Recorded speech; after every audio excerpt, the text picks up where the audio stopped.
Good day mga kuys. So for today's video mga kuys kay mag-ilis ta og ligid sa ato ang motor nga si Hope.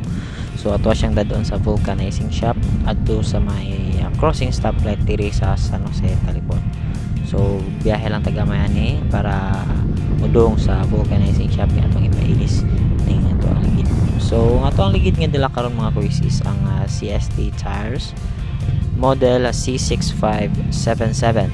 So rear size niya is 100 by 80 by 14, then ang yang front is 90 by 80 by 14. So hot lang tadiri gamay mga kuys kay naka stop pa man ang signal sa stoplight. So paabot na tagamay. So by the way mga kuys, today is Sunday day, so matingala mo nganong mingaw ang kadalanan.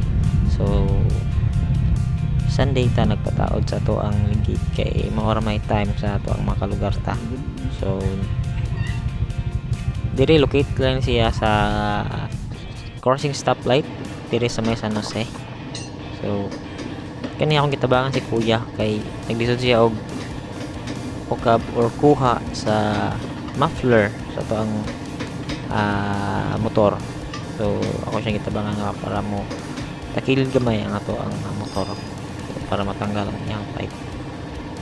While gitanggal ni kuya ang swing arm sa tuang motor sa Honda Click, so murag naglisod si kuya og tanggal sa swing arm mismo sa motor.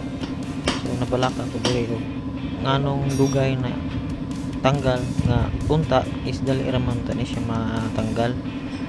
So diri nga time murag na balaka ko gamay kay naglisod siya og tanggal mismong swing arm para matanggal po ang ligid. So giuna og tanggal ni kuya mga kuys ang atubangan nga ligid sa atong CST tires kay maori na kaya niya og tanggal. So gigamitan niya og tire lubricant para dali lang siya masud sa ato ang rim. So tanawa mga kuys diyan sa nito sud. Dali ra kay pagsud ani mga kuys. See? Dali ra kayo nasud mga kuys. Nana ang advantage kung naa kay tire changer kumpara sa karong manong V. Mano-mano na to og ilis ang ligid. So nag-base si kuya ani sa PSI sa mismong ligid sa to ang motor o pila ang gidaghanon sa iyang hangin.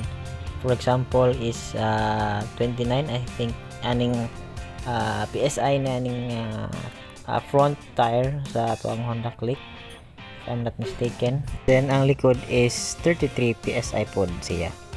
So diri nga part mga kuys is gitanggal na og niadto ko og machine shop para lang gid matanggal ning ato ang likod. Successfully natanggal pod siya. So ako na lang gisabay og ilis ang iyahang brake shoe kuys. So gamit na ko diri isang Bendix nga brand. So pwede ni siya sa TMX siguro nga mga unit po sa Honda. Okay ni siya. So Bendix ang brand ani mga kuys.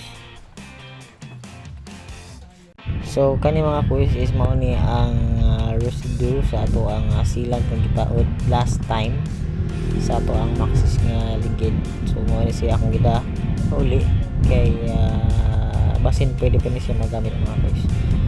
So kani biyahe na ko pa dong uli ani mga kuys. So kasunod nga video mga kuys is ato ang i-try ni og lain-lain nga conditions sa road.